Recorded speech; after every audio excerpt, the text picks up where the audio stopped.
Exactement, reporting, un travail quotidien, etc. Vous pouvez voir le local technique.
Donc aujourd'hui, nous mettons des outils à disposition des opérateurs, ça c'est d'exploitants, mais aussi des producteurs. Donc c'est des outils de la planification, des outils de la régulation de service, de la qualité de service.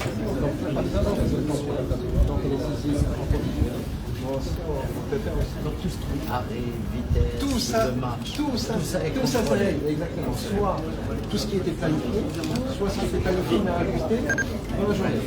Ça, on peut le faire, donc il y a ce qu'on appelle la régulation de base et la régulation avancée.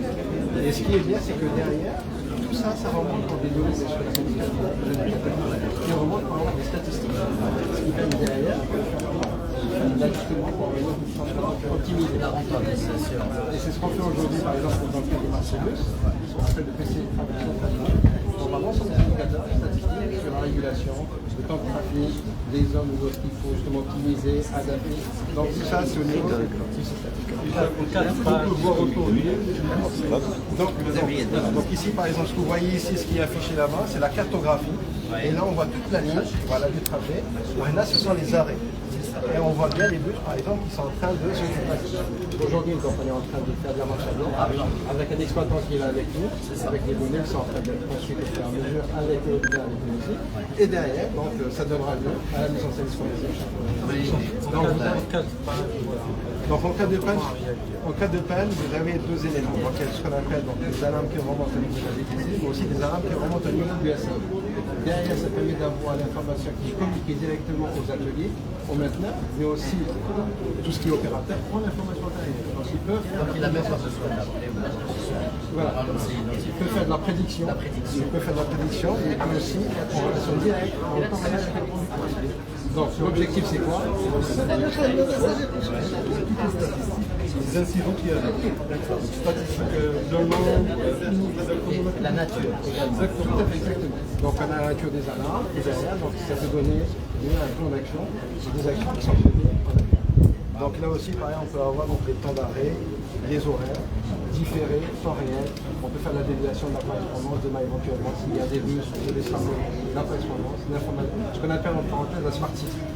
Donc demain, on a des informations voyageurs. Au final, c'est qui l'utilisateur? C'est lui qui va prendre le bus. L'objectif, qu'il soit heureux, content, et nous aussi. Et vivre. Tout à fait. Voilà ici le manche justement sur la connectivité.